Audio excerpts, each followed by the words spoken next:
धन्यवाद। एक बार फिर आप सबका दीदेवार जीवन ज्योति में स्वागत करते हैं। आज का विषय जो हमें दिया गया है वो धर्म के ऊपर दिया और दीदेवार का क्या विचार है इस पे। सर्वप्रथम दीदेवार को परिभाषित करते हैं। जब दीदेवार को परिभाषित करेंगे तो उसमें भी उसका एक उत्तर होगा। दीदेवार जीवन ज्योति के अंदर सदा 3 नियम की बात की जाती है। एक है प्राकृतिक नियम। प्राकृतिक उसको बोल रहा है जिसने इस सृष्टि को रचा है, वो नियम है उसका। और सृष्टि ने दीदेवार के अनुसार है। जब उसने रचना रचनी चाहिए, वो कौन था? वो एक अदृश्य शक्ति है और उस नियम के अनुसार उसने ये सृष्टि रची। तो सर्वप्रथम जिस चीज के लिए हमें कुछ करना चाहते हैं तो हमें एक स्थान चाहिए होता है। जैसे अभी हम बैठे हैं तो सर्वप्रथम नियम के अनुसार किसी चीज को कहीं पर भी चाहिए तो एक स्थान चाहिए, बर्तन चाहिए, घर चाहिए, जो भी है। तो आकाश जिसको स्पेस कहा गया, सर्वप्रथम उसे रचा गया।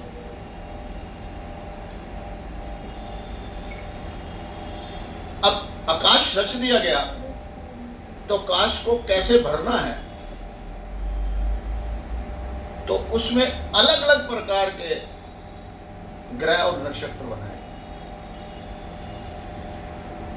और सब में कम से कम एक जैसा विचार दिया। सब में एक शक्ति दी कि जिसको जहां रख दिया गया उसमें किसी प्रकार की अपने बदलाव करने की शक्ति नहीं।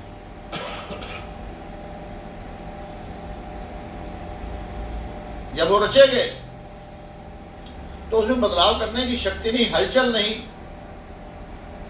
तो फिर तीसरा स्टेप लिया गया कि कहीं मूवमेंट तो हो। तो मूवमेंट के लिए विचार आया कि कौन सा ग्रह लिया जाए। तो फिर एक ग्रह ढूंढा गया अनेक ग्रहों में से, तो जिसको हम अर्थ, पृथ्वी, धरती कहते हैं, उसे रचा गया। उसके अंदर ढूंढने के बाद उसको हलचल के लिए, उसमें कुछ खेल खेलने के लिए अनेक प्रकार के जीव जंतु रच दिए। ये बहुत बड़ा भ्रम है कि इकट्ठा हुआ है, एक ही साथ हुआ है। दीदेवार इस बात को नहीं एक्सेप्ट करता है। दीदेवार स्टेप बाय स्टेप चलता है और अपना ही उसका विचार है। इसमें आपके कई विचारों से भिन्नता होगी, मगर इस बात को ध्यान रखिएगा कि जो दीदेवार के विचार है उसके व्यक्तिगत विचार हैं, वो किसी को काट नहीं रहा, किसी को कर नहीं रहा, पर अपने विचार प्रकट कर रहा है। उसमें सहमति आपकी हो सकती है, असहमति हो सकती है, क्योंकि हर व्यक्ति दीदेवार के अनुसार स्वयं का स्वामी है, इसलिए विचार उसे मानने के लिए बाध्य नहीं किया जा सकता। इसको आगे समय थोड़ा सा बताया। तो जो भी रच दिया गया वो हलचल तो हो रही है। धरती पे जीव जंतु चल रहा है, आकाश पे उड़ रहा है, पानी, जल के अंदर जल जीव जंतु बना दिए गए। पर एक कमी रह गई। जब आदमी अपनी ही कमी को देखता है तो उसमें डेवलपमेंट आती है। ये सृष्टि का नियम था कि अपने ही बात को आगे आगे स्टेप लिए जा रहे थे। तो देखा जी कि उसमें किसी में अपने बीच बदलाव करने की शक्ति ही नहीं है। जो जैसा है वैसा ही है। जल वाला है तो जल वाला ही है, आकाश वाला है, उड़ रहा है तो उड़ रहा है। वो अपने में किसी प्रकार का कोई बदलाव नहीं ला सकता, ना आचार में, न व्यवहार में, न आहार में। और सबसे बड़ी बात, जो रच रहा नियम के अंदर, उसके भी हाथ कट चुके हैं, वो भी उनमें किसी प्रकार का बदलाव लाने की शक्ति नहीं है। किसी धरती के अंदर जिसने सृष्टि रची है, उसमें भी किसी प्रकार का कोई बदलाव लाने की शक्ति नहीं। हाथी को उड़ा नहीं सकता। ऐसे अनेक प्रकार मिलेंगे जिसका जो स्वभाव बनाया गया, जो प्रकृति नियम है, वो उसी में रहा है, सदियों से रहा है और सदियों तक रहेगा। उसमें शक्ति नहीं है। सृष्टि रचना के पास भी शक्ति नहीं है किसी प्रकार की बदलाव करने। फिर ध्यान आया कि कुछ तो करें। मैं फिर अकेला नियम में अंदर बदलाव ही नहीं, तो ये तमाशा है। तो फिर उसने एक ऐसा जीव रचा जो अपने मन का विकास कर सकता है। वो जो अपने मन का विकास कर सकता है, उसने स्वयं को मानव कहा। और यही शक्ति थी उसके अंदर। मन उसने कैसे कैसे उसका डेवलप होगा, वो उसने स्वयं ही करना है।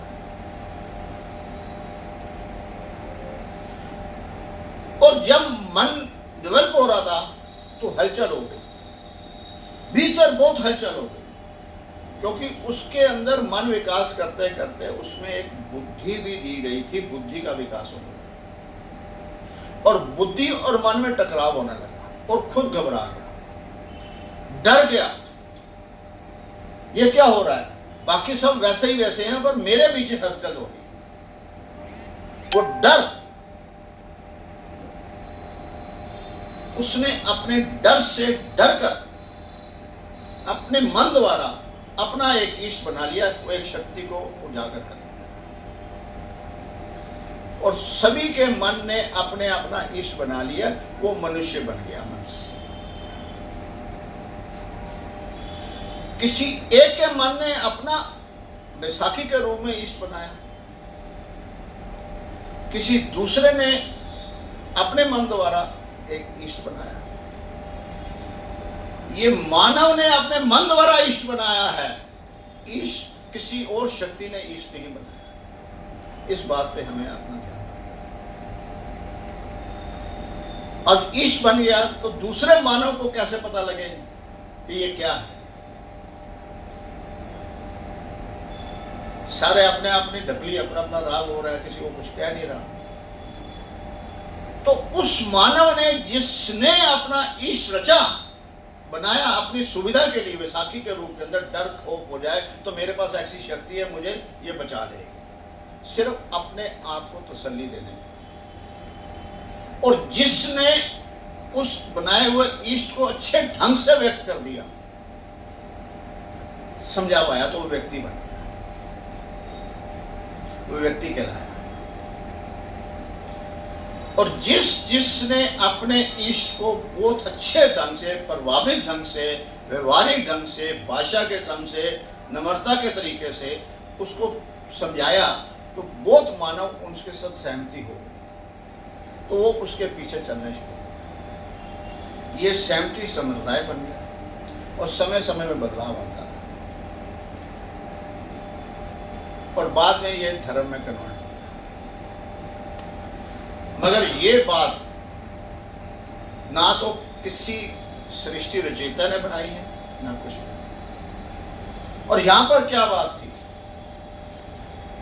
कि उसने जो ये रच दिया था, इसको इतनी शक्ति दे दी कि अब उसके पास शक्ति है ही नहीं। सृष्टि रचने के बाद और मानव को बनाने के बाद उसके पास वो शक्ति विहीन हो गया है। वो किसी प्रकार का कहीं पर भी बदलाव नहीं ला सकता।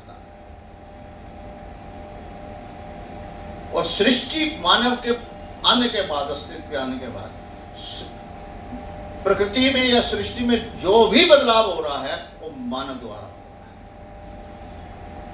है। सृष्टि कभी कुछ नहीं कर सकती, कुछ बदलाव हो ही नहीं सकता। वो एक सर्कल में बाता बाता आ रहा है। ऋतु में है तो वैसे आएंगी, चंद्रमा घूम रहा है, सूरज ऐसा है, पानी ऐसा है, आग ऐसी है, किसी प्रकार का बदलाव नहीं। बस इससे पहले जब रचा गया, तो जब जीव रचे गए थे, तो जीव के जीवन के लिए क्या चाहिए था उन्हें? जीव के जीवन के लिए सबसे पहले उस जीव के लिए अगन चाहिए थी, ताप चाहिए था, शक्ति चाहिए थे, ऊर्जा चाहिए थी। इसलिए जो सूरज का ताप है, जो भी जीव धरती के जिस अंग में, जिस प्रांत में, जिस त्रिअवस्था में आएगा, सूरज का ताप उसे वहीं मिलेगा, कहीं उसे जाने की जरूरत नहीं। सृष्टि ने ये पहले अरेंज, ऐसा नियम बना है। फिर उसे जैसे ही जीव लिया, ताप मिला, तो उसे जीवन के लिए श्वास की आवश्यकता थी। श्वास के लिए, लेने के लिए उसे वायु चाहिए थी।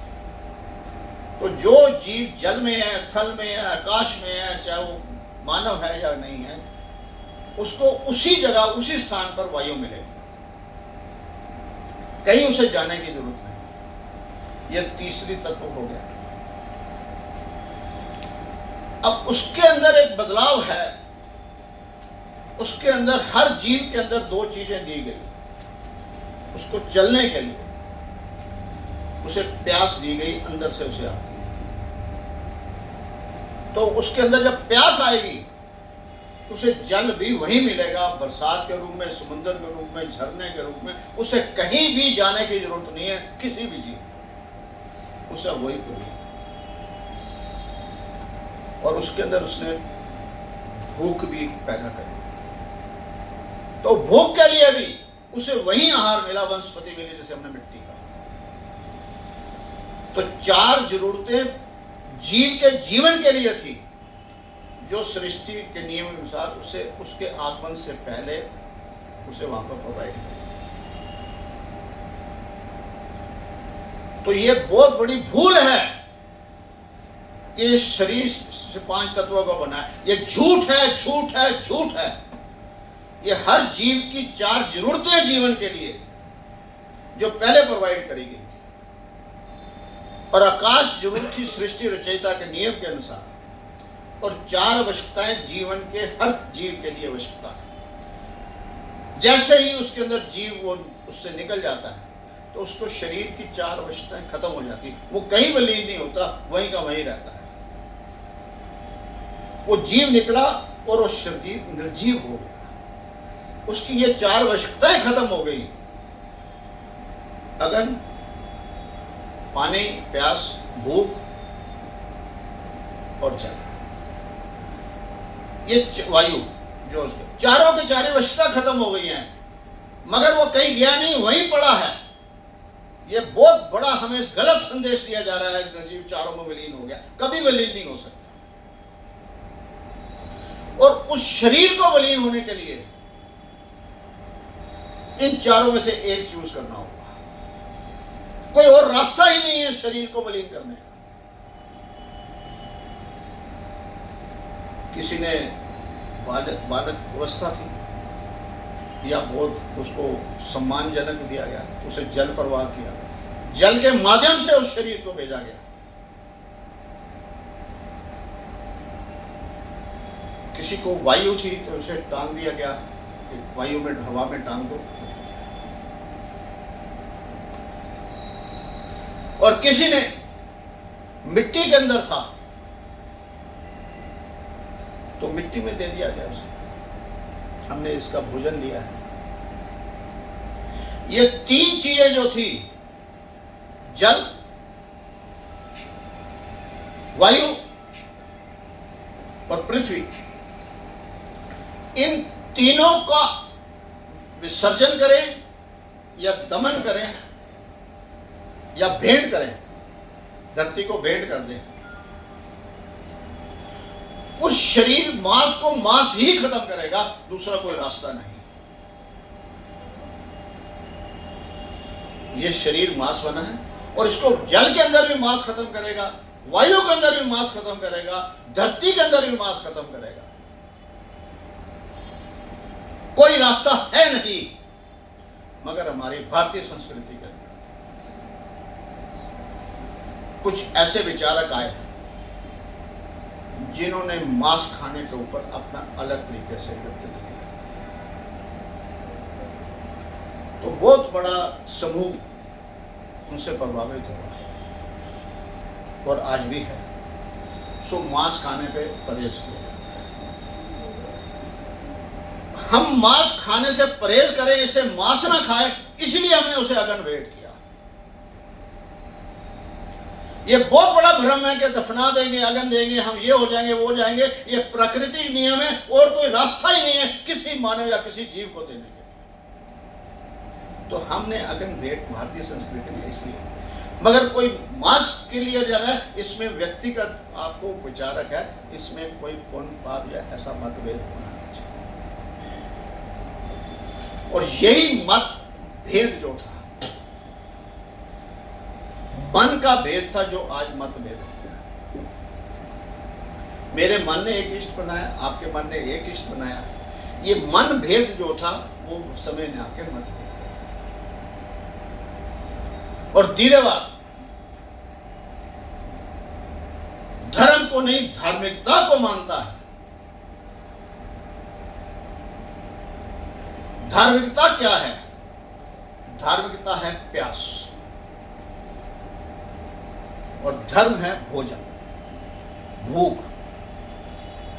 धार्मिकता है जल और धर्म है आहार। पूरी दुनिया के अंदर जितना भी जीव प्राणी है, अगर उसे प्यास लगी है तो उसी प्यास को बुझाने का एक ही हल है प्रकृति द्वारा, वो है जल, पानी, वाटर, कुछ भी दूसरा हो नहीं सकता। इसलिए हमारे विचार जब जल की तरह हमारे होंगे तो हम भाई भाई बन जाएंगे एक दूसरे के साथ। मगर भोजन जो है वो भूख है।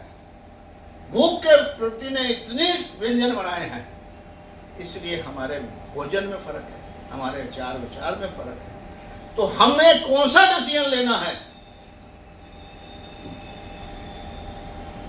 इसीलिए दीदवार 3 नियम की बात करता है। पहला नियम प्रकृति का आपको बताया, दूसरा नियम व्यक्तिगत नियम है। सिर्फ और सिर्फ पूरे जितना भी जीव प्राणी है उसमें सिर्फ एक व्यक्ति ही है जो अपना व्यक्तिगत जीवन, अपना व्यक्तिगत नियम बना सकता है और किसी के पास कोई उसमें सुविधा ही नहीं। और ये व्यक्ति जो अधिकार मिला है उसे अपने मन द्वारा, उसी ने ही जंगल में नहीं रहना चाहा, उसने जंगल से बाहर निकला। वो 4 कदम चला तो थक गया, मुझे दूर जाना है, अंदर से उसे जिज्ञासा थी, ऊर्जा थी, तो उसने पहिया बना लिया। और पहिए खुद ही बनाया है, सृष्टि ने नहीं बनाया, किसमें क्षमता नहीं है, किसी और जीव में क्षमता नहीं है। ये प्रथम विकास उसका मानव का आरंभ हो गया, जो लगातार आज तक चल रहा है। और हम देखते हैं जो सृष्टि का नियम है, जितने मर्जी प्रश्न कर लें सबके उत्तर अलग अलग हो, क्योंकि नियम मानव ने नहीं बनाया। सृष्टि के नियम का ज्ञान ना होने की वजह से अपने मन द्वारा अपने ज्ञान को विकसित करके हमारे उत्तरों में, आंसर्स में डिफरेंस है, भोजन की तरह। मगर जितना भी मानव ने बनाया है उसमें मानव में मतभेद ही नहीं। उसने साइकिल बनाई है तो एक साइकिल और दूसरे साइकिल को उसने नाम जो है तो उसका तरीका तो वही है, किसी ही मतभेद नहीं। मानव ने जितना भी अपना बनाया है उसमें मानव का मानव से कोई मतभेद नहीं। अर्थात मानव ने अपने को प्यास की तरह बनाया है, या मतभेद खत्म है। और सृष्टि नियम को भूख की तरह लिया जा रहा है, क्योंकि हमें इस बात को अगर समझ जाएंगे तो हमें धर्म और धार्मिकता के अंतर को समझ सकते हैं। इस बात को जितना मर्जी ग्रहण कर लीजिए, जिसने भी रचा है, कोई ईश रचा है, कोई ग्रंथ रचा है, कोई उपनिषद रचा है, कोई सम्मान के रूप में है, कोई ज्ञान के रूप में, कोई शिक्षा के रूप में दिया जा रहा है, वो सब मानव के द्वारा मानव के लिए रचा गया। क्या किसी उपनिषद किसी और जीव जंतु के लिए है? सिर्फ एक शस्त्र था जो मानव ने रचा गया जीव जंतु से बचने के लिए। पहला शस्त्र उसने बनाया उस जंगल के अंदर रहकर, अपने लिए नहीं, अपने बचाव के लिए उस दूसरे जीव जानवर के। तो अगर मानव ने कुछ ऐसी चीज बनाई है तो पहले शस्त्र जो है अपने बचाव के लिए दूसरे पे प्रहार करने के लिए, और शस्त्र कभी भी किसी को जीवन नहीं दे सकता। शस्त्र जिसके हाथ में है और जिस पे प्रहार करेगा, या उसका जीवन लेगा या स्वयं का जीवन ले सकता है, मगर जीव उसके अंदर प्रति नहीं करता। शस्त्र सिर्फ और सिर्फ जब भी कभी उठाए गए तो समय के लिए, उपयोगिता के लिए प्रहार करता है। मगर शास्त्र जब रचा गया तो शास्त्र मानव ने अपने लिए रचा। ये शास्त्र ही था जो मानव उससे प्रगति कर। मगर यहां बहुत बड़ी भूल हो गई। जिसने शास्त्र रचा, पुरातन समय में मानव ने इतना विकास नहीं किया था। यही कारण था कि उसने शास्त्र रच दिया और उसने वर्बल तौर पर, सामान्य तौर पर, जैसे आज बोला जा रहा है कर, तो उसके प्रति आदर सत्कार होता था। और जो जो समूह बन गया वो उस लेवल पे तो नहीं था, पर उसने अपने आप को उस लेवल पे पहुंचने के लिए उसको अंतिम शब्द दे दिया कि जो कहा गया है ये अंतिम है। यहाँ पर फिर मानव भूल कर गया, और फिर ये अंतिम जो है उसी में ही, मेरा शास्त्र का अंतिम मेरा है, आपके शास्त्र का अंतिम आपका है, जबकि कोई अंतिम हो नहीं सकता। आज तो हो सकता है किसी का, पर अंत नहीं हो सकता। तो अंतिम जो शब्द रुक गया कि ये लास्ट है जो कहा गया है, तो यहाँ पर भी मतभेद हो गया। वो पूजा और पद्धति में आ गया, और ये धर्म के अपने अपने नियम। ज्ञान स्कूल में दिया गया, उसको शिक्षा कहा गया। और ज्ञान आया कहां से? किसी ना किसी मानव के जीवन के अपने जीवन का अनुभव था। वो अनुभव उसने शास्त्र के माध्यम से दिया या शिक्षा के माध्यम से दिया। मेरा अनुभव, मेरा मतलब किसी का भी हो सकता है, किसी व्यक्ति का। मेरा अनुभव दूसरे के लिए ज्ञान है। मेरा अनुभव तो मेरा है जिसका मैं स्वामी हूं, पर मैंने अपना अनुभव जब प्रकट किया तो दूसरे के लिए ज्ञान है। वो एक इंफॉर्मेशन है।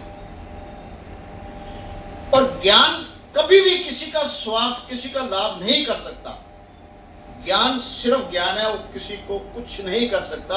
वो सिर्फ रिपीटिशन कर सकता है, रट सकता है, बोल सकता है, उसके जीवन में कभी बदलाव नहीं ला सकता। इसलिए हम दुनिया में ऐसे धार्मिक संस्थान से ज्ञान ले रहे हैं। मगर जब उस ज्ञान को विधि द्वारा दिया जाता है तो उसे विद्या कहा। और जहां विधि द्वारा विद्या दी गई उस स्थान को हमने विद्यालय कहा। और जिस विद्यालय में जो दे रहा था ज्ञान, उसने अपने आप को विद्यापक नहीं बोला, अध्यापक बोला है। यानी उसी ने स्वयं को उसी रास्ते अध्ययन करते हुए उस विधि द्वारा आया है, तभी वो अध्यापक बना है। तो इसीलिए हमने चाहे कौन सी भी लिपि हो, सभी को विधि द्वारा दी गई, तो सभी ने लिया।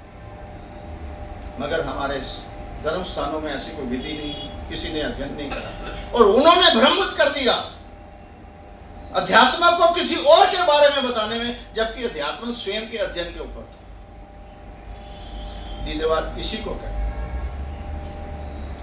कि अपने दीदार कर, अपना अध्ययन कर, तो दीदेवाद। तेरे जीवन के अंदर जो कुछ भी हो रहा है, वो तेरे जीवन का है। तेरी जननी का जीवन अलग हो सकता है, जिसको तू जनेगी वो भी अलग हो सकता है। जो तेरा पति या पत्नी है उसका भी जीवन अलग हो सकता है। और कितनी बड़ा भ्रम दे दिया गया। मानव समाज ने एक समाज को बड़े ढंग से चलने के लिए, सुचारू रूप से करने के लिए, जानवर की तरह ना रहे, तो उन्होंने एक परिवार का गठन किया। उस परिवार के अंदर विवाह नाम दिया गया कि एक विशेष विवाह की अनुमति दी गई कि इसमें परिवार गठन किया, और उसे जीवन साथी का नाम दिया गया। जबकि जीवन साथी प्रकृति द्वारा सिर्फ और सिर्फ मेरा शरीर है। पहले श्वास के साथ मेरे साथ चलता है और अंतिम श्वास तक मेरे साथ रहता है। मेरे पूरे जीवन का साथी सिर्फ और सिर्फ मेरा देह और शरीर, बॉडी है। मगर वो एक संस्था के अंदर दो लोगों को बनाना था, तो हम उस संस्था के सहयोगी पात्र हैं। उसमें दायित्व लेना है। महिला का दायित्व अलग है, पुरुष का दायित्व अलग है। आगे जो भी उसमें ज्ञान अर्जित होगा, संतान आएगी, तो उसका सबका दायित्व अलग अलग होगा, और ये प्रक्रिया निरंतर चलती है। तो जीवन, पूरे जीवन का वो सबसे लंबा साथी बाकी साथी से, इसलिए हमने उसे जीवन साथी किया। मगर इस समय हम सब इस पल के आपस में जीवन साथी हैं, क्योंकि विचार, और जहां पर विचार एक हो जाता है, उस समय को जीवन साथ बनता है, उसके अंदर विचारधारा चलती है। और जहां पर विचार भिन्न हो जाता है, वहां प्रस्ताववाद हो जाती, झगड़ा। और पूरी धरती के अंदर किसी मानव का जीवन भर विचार एक जैसा, एक दूसरे का साथ रहे नहीं। इसीलिए एक खिलाड़ी है, दूसरा खिलाड़ी से उसका संबंध और मित्रता होती है, क्योंकि उसकी विचारधारा उससे मिलती है, पर वो कुछ समय के लिए है। वो मित्र हर स्टेप पे नहीं। एक राइटर है, एक ड्राइवर है, एक साइंटिस्ट है, तो उनका एक विचार जब तक एक होता है, तो हम उस समय के वो विचारक एक साथी और भाई भाई बनते हैं। किसी भी धर्म स्थान के अंदर देखते हैं, दावे के साथ कह सकता हूं, एक भी धर्म स्थान दिखा सकते हैं। जब हम उस चार दीवारी में बैठे होते हैं, तो हमारी विचार एक जैसी होती है। हम जो बोल रहा है उसे लेना चाहते हैं। जैसे बाहर आते हैं, हमारे विचार बदलते हैं, पृथक होते हैं, दूसरे से हमारा कोई लेना देना। तो याद रखिएगा, अगर हमने हिंदू, मुस्लिम, सिख, ईसाई धर्मों का भाई भाई मानना है, तो विचारों से एक हो जाएंगे, तो हम जीवन के अंदर रहेंगे। अगर हम अपने इस धर्म को, इस बात को मान लेंगे, तो विचारों को सहमति करें। विचारों की सहमति के लिए सब प्रथम दूसरे को कहने का मौका दिया जाए, उसकी सुने, फिर अपनी बात। हो सकता है तेरे और मेरे विचार में मतभेद, मगर हो सकता है विचार करने में तू मेरे विचारों से सहमत हो जाए, या मैं तेरे विचारों से सहमत हो जाए। क्योंकि भारतीय संस्कृति के अंदर जब शास्त्र बनाया गया था, तो उसमें एक परंपरा लगाई गई थी शास्त्रार्थ की, कि दो ज्ञानी लोग आपस में विचार करेंगे, तो दोनों के विचार एक दूसरे होंगे, दोनों लाभान्वित होंगे, और शस्त्र किसी को खत्म कर देता है, एक बचता है या दोनों मर जाते हैं। मगर शास्त्रार्थ के अंदर दोनों ज्ञानी बन जाते हैं, विचारक होते हैं। हमें आपस में एक दूसरे से सहमति, हम घर के अंदर कोई चीज रिपेयर करानी है, तो हम क्या देखते हैं? जात, पात, धर्म, या उस कारीगर की कैपेबिलिटी। हम बाजार से कुछ सौदा लेने जाते हैं, दुकानदार की जात पात देने और सौदे को देखते हैं। तो याद रखिएगा कि हम धर्म को नहीं, धार्मिकता को मानेंगे। पूरे जगत के अंदर किसी भी परिवार में, किसी भी धर्म के साथ वो अपने आप को विचारक देता हो, मगर सास बहू की, दो भाइयों की, बहनों की आपस में लड़ाई या झगड़ा, वो एक जैसा ही होगा, उसका हल भी एक जैसा ही। भोजन में फर्क आ सकता है, मगर हम भोजन के अंदर मन करता करें, तो अपने तीसरा जो नियम है, सामाजिक नियम, हम जिस समाज से हमारा आगमन हो जाता है, तो वो समाज को हमें मानने के लिए बातें होती हैं, अच्छी बात है।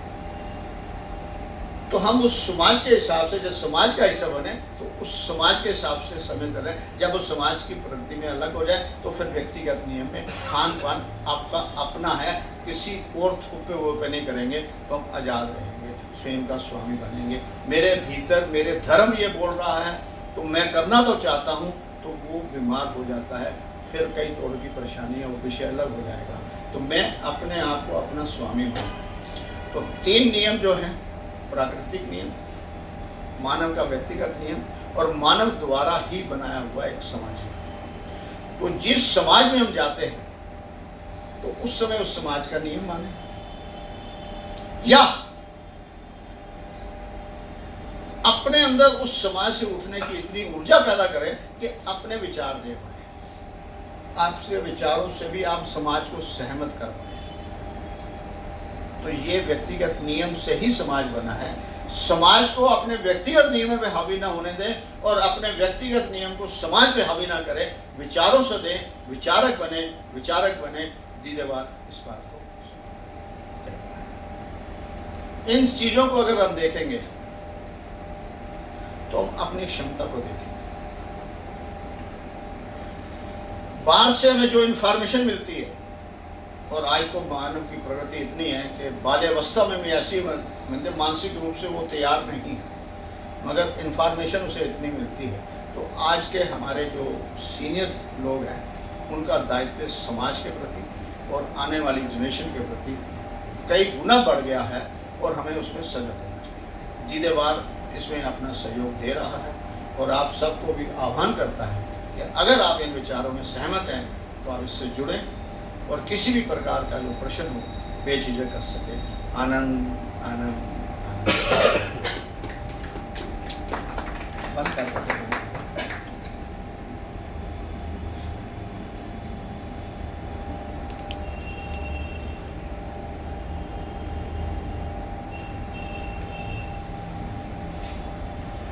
किसी एक का कोई भी प्रश्न हो, क्या है, तो प्रश्न बेझिझक कर सकता है और कुछ भी अपने बताएं, समय उसके पास